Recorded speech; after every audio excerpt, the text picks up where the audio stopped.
Isang mapagpalang araw po sa ating lahat. Magandang araw at gabi po dyan sa mga silent viewers at solid supporters ng EDC.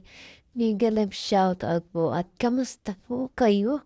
So yun po mga kalinga, may panibago na naman po tayong pag-uusapan. Patungkol nga po dito sa EDC na kung saan mga kalingap Papa Eds, bakit namamaalam na sa kalingap, giyansin natin nalungkot sa nalaman at Papa Eds natin mga kalingap umiyak at mamimiss nila ang isa't isa.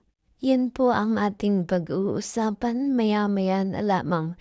Pero bago po yan, kung bago ka pa lang po sa aking munting YouTube channel, pa-like, share, and subscribe naman po at pakipindot na rin po ng notification bell para lagi po kayong updated sa aking i-upload na video at paalala rin po bago po tayo magbigay ng ating mga komento at opinion, itapusin po na natin ang kabuuan ng video nang sa ganun po akma po ang ating i-comment mga kalingap.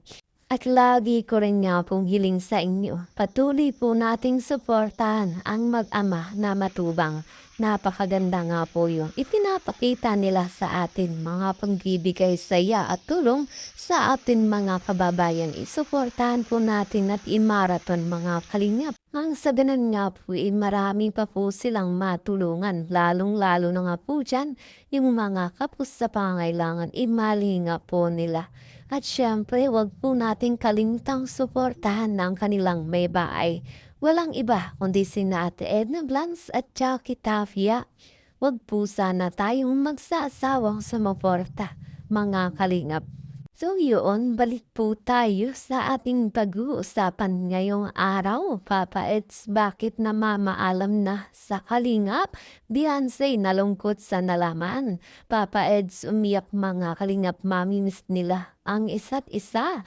Yan po mga kalingap, grabe nga po. Itong si Papa Eds natin talagang namamaalam na po sa ngayon. At ito nga po dahil merong pupuntahan itong si Kalingap Edu mga kalingap at yun nga po ay hindi natin kumpirmado kung saan nga ba pupunta o kung ano ang gagawin nito.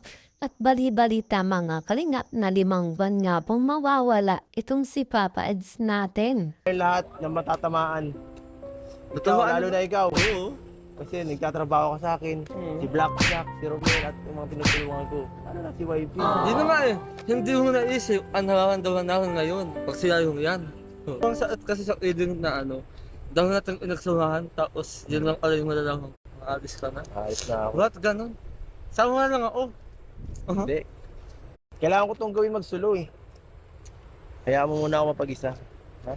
So yan po mga kalingap, napanood nga po natin itong vlog ni Kalingap Edu na kung saan ay sinabi niyang aalis nga po siya at kailangan niya munang mag-isa. Grabe nga po, ano po kaya ang pinagdadaanan ni Papa Eds na yun na kung saan ay sinabi niya itong mga kalingap. At hindi nga po talaga natin alam kung ito nga bang si Papa Eds natin ay seryoso sa kanyang sinabi mga kalingap.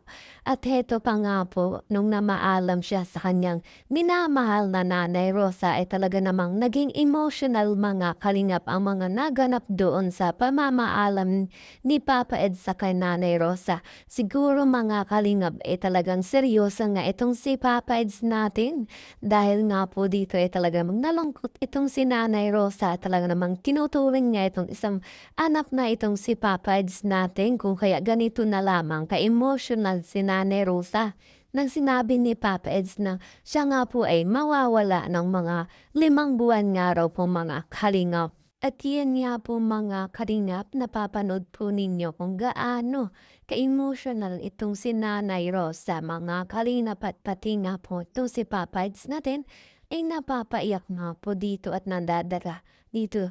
Naaawa siguro itong si Papa Eds kay Nanay Rosa mga kalingap dahil itong si Papa Eds nga lamang po ang nagbibigay ng suporta dito kay Nanay Rosa at lalo na nga po ngayong paalis nga po itong si Papa Eds natin talagang nalungkot nga po itong si Nanay Rosa at ito nga po mga kalingap, itong si Nanay Rosa natin talaga naman palagi niya raw nga po inaantay itong si Papa Eds kung kailan bibisita sa kanya. At ito nga po mga kalingap. At bad news nga po para kay Nanay Rosa dahil itong si Papa Eds natin ay may pupuntahan nga po mga kalingap at 5 buwan nga pong mawawala. Samantala, itong si Biansing natin ay makikita rin natin na parang nalulungkot nga po mga kalingap. At syempre, dahil nga po siguro sa kanyang nalaman na kung saan si Papa Eds ay aalis mga kalingap. At syempre, bilang isang katuwang mo, isang ka-love team, partner ay talagang malulungkot ka mga kalingap. At syempre, sinasabi ng ilan na meron nga pong relasyon sa dalawang ito.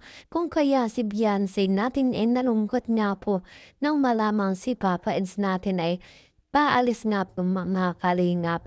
At syempre, Beyonce natin napamahal din dito kay Papa Eds at lagi niya nga pong kasama kung saan man pumunta o kung may mga vlog man nga po ang love team ng SC. At eto nga po, talaga namang sweet na sweet nga po itong dalawa. Kung kaya ito yung mamimiss ni Beyonce sa kanilang dalawa mga kalingap. Sa ngayon, huwag muna tayong malungkot na kung saan ay wala pa naman pong kumpirmadong petsa kung kailan aalis itong si Papa Eds natin mga kalingap. At syempre, kung ito nga po ay totoo, makakasama pa rin nga po natin siya sa mga nagdaang araw o sa mga dadaang araw mga kalingap. At syempre, yan naman po ay i-update ulit sa atin ni Kalingap Edo kung kailan nga po siya aalis at kung saan nga po siya pupunta mga kalingap. At syempre, alam din naman natin na para sa kanya ito, sa ikabubuti at sa kanyang ikauunlad mga kalingap para nga po sa kanyang sarili. At malay po natin dahil na po dito ay mas marami pa po siyang matulungan mga kalingap. Kung kaya mga kalingap, patuloy po nating panoorin palagi ang kanilang vlog na kung saan marami pa po silang matulungan. At syempre lalo nga po itong vlog ni Kuya Bal na kung saan mga kalingap ay ating pong panoorin in marathon mga kalingap. At ganun din po sa aking video kung napanood at nagustuhan mo po mga kalingap. Please subscribe and click the notification bell para lagi po kayong updated sa aking i-upload na video o mga kalingap. Yan lamang po at maraming salamat po sa panonood.